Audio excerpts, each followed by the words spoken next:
leader, one name stands tall, Chhatrapati Shivaji Maharaj.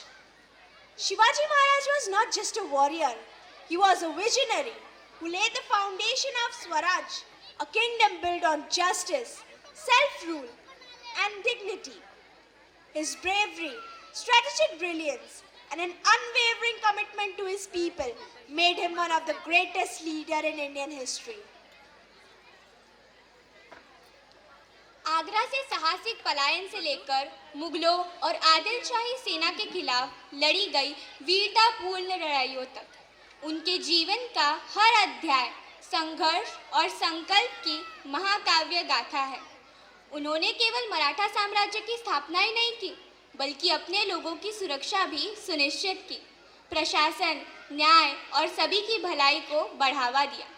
यह अभिनय न केवल उनकी वीरता को श्रद्धांजलि है, बल्कि नेतृत्व, एकता और आत्मसम्मान की शक्ति का एक अनुस्मारक भी है। तो प्रिय दर्शकों, तैयार हो जाइए महान मराठा योद्धा की कहानी देखने के लिए, महाराष्ट्र के गर्व और निडर संकल्प के प्रतीक। आइए हम हमारे युवा कलाकारों का जोरदार तालियों से स्वागत करें। तेव्हा तेव्हा सज्जनांच्या रक्षणासाठी, दुष्टांच्या संहारासाठी, धर्माची स्थापना करण्यासाठी मी युगानुयुगे जन्म घेईन। अशीच काहीशी परिस्थिती जेव्हा या महाराष्ट्रात निर्माण झाली, 1-2 वर्षांमध्ये तब्बल 350 वर्ष हा महाराष्ट्र अंधारात होता आणि हाच अंधकार दूर करण्यासाठी एका युगपुरुषाने जन्म घेतला। शालिवन शके 1551 शुक्ल नाम संवत्सर उत्तरायण शिशिर ऋतू फाल्गुन वद्य तृतीयेला सायंकाळी शुभ लग्न उदित असता कलियुगातील नरसिंहाचा, ग्रहमंडलातील सूर्याचा, नक्षत्रातील ध्रुवाचा या सम छत्रपती शिवरायांचा शिवनेरीवर जन्म झाला।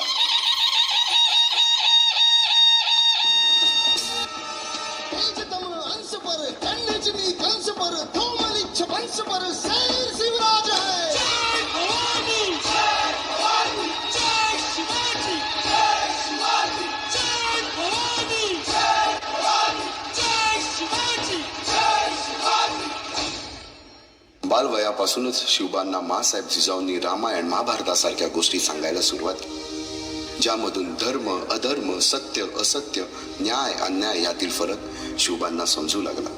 तूच अर्जुन तूच केशव तू तुझा हो सारथी, तूच अर्जुन तूच केशव तू तुझा हो सारथी, करुणी वार गनिमावर दे भूमीस आहुती, करुणी वार गनिमावर दे भूमीस आहुती। तसेच शस्त्रास्त्र व शास्त्र या शिक्षणासाठी शहाजी राजांनी अनेक कर्तबगार माणसे नेमली, जसे की दादोजी कोंडदेव, बाळकृष्ण पंत, रघुनाथ पंत, शामराज पंत अशा अनेक कर्तबगार माणसांच्या नेतृत्वाखाली महाराज बालवयापासूनच घडू लागले।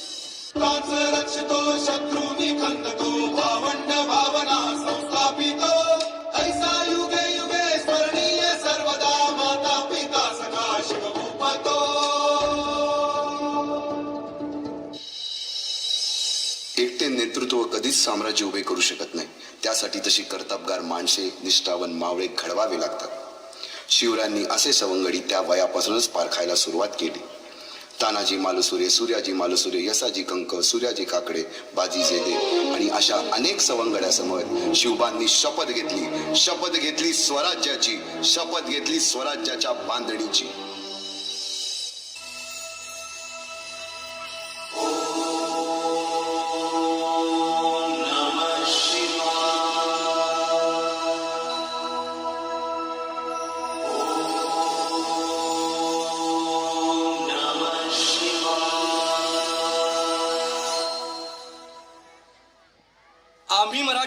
आम्ही मराठे यवनांची पीडा नष्ट करण्यासाठी हिंदवी स्वराज्य स्थापन करीत आहोत।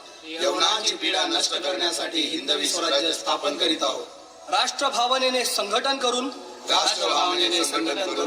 देशावरील परकीयांचे आक्रमण नष्ट करीत आहोत। देशावरील परकीयांचे आक्रमण नष्ट करीत आहोत। रायरेश्वरासमोर शपथ घेतली आणि स्वराज्याची घोडदौड सुरू झाली। तोरणा किल्ला घेऊन स्वराज्याचे तोरण बांधले। पुढे मुरुंब देवाचा डोंगर, कुवारी गड, सुभान मंगल, कोंढाणा, शिरवळचा किल्ला, पुरंदर आणि 12 मावळ स्वतंत्र झाला। पुढे राजांनी पराक्रमाने जावळी देखील घेतली। परंतु त्यानंतर स्वराज्यावर ओढवले भले मोठे संकट. ते संकट म्हणजे अफजल खान.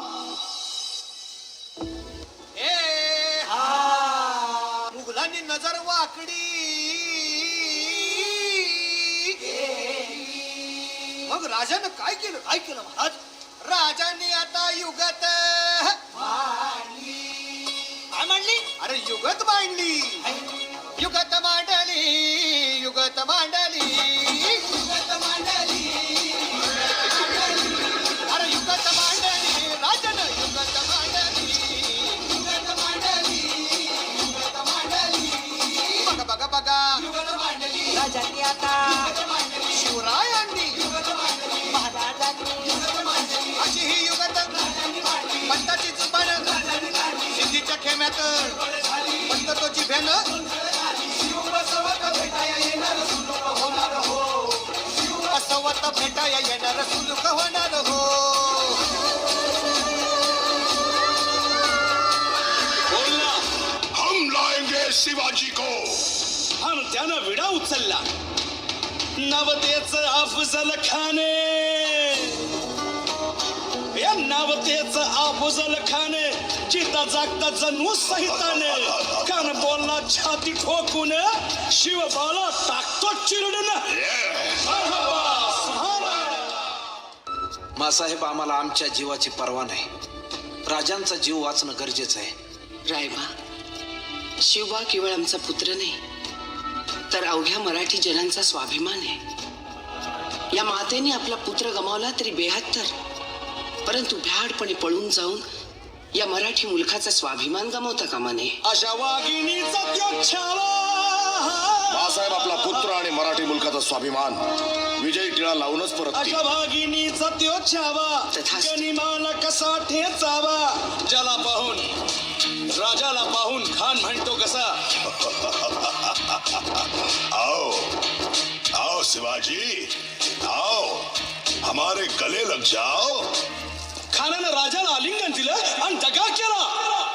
खान अभिमान मान्याला, खान अभिमान मान्याला. कट्यारीचा वार त्यानं केला, कट्यारीचा वार त्यानं केला. खर खर आवाज झाला, चिलखत होत अंगाला. खानाचा वार फुका गेला, खान यडबडला. इतक्यात महाराजानं पोटामंदी पिचवा ठेकेला, पोटामंदी पिचवा ठेकेला.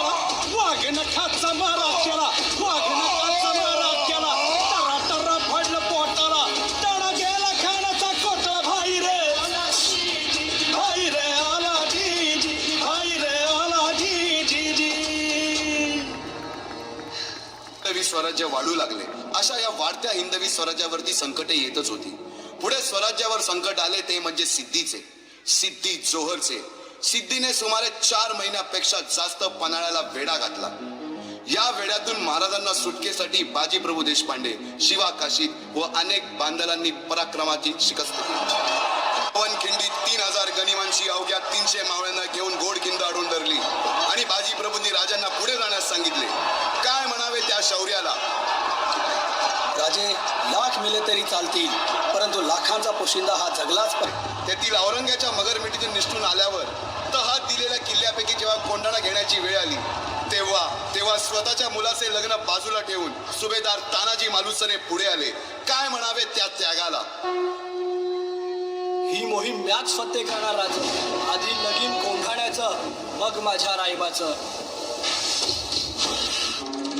आणि त्यासाठी आपला मनसुबेबाज मराठी वाघच हवा.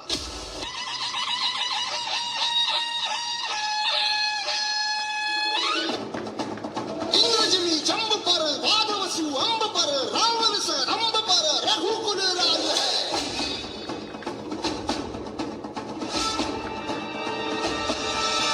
पौर्णिमाई बाह पर, संबुरती नाह पर, जो सहस बाह पर, राम जुजराज है, जुजराज है, जुजराज है.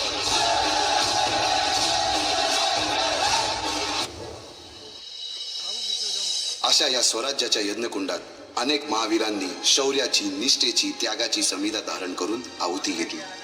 अशा कित्येक महावीरांनी पराक्रमाची पराकाष्ठा करत स्वराज्याचे एक एक दगड, चिऱ्या, पायऱ्या बसवल्या, घडवल्या. 350 वर्षाच्या काळरात्रीनंतर अरुणोदय झाला. भगवंतांनी दिलेला शब्द खरा झाला. हिंदवी स्वराज्य स्थापन करणारा, यवनांची पीडा नष्ट करणारा जाणता राजा राज्य अभिषेकासाठी सज्ज झाला.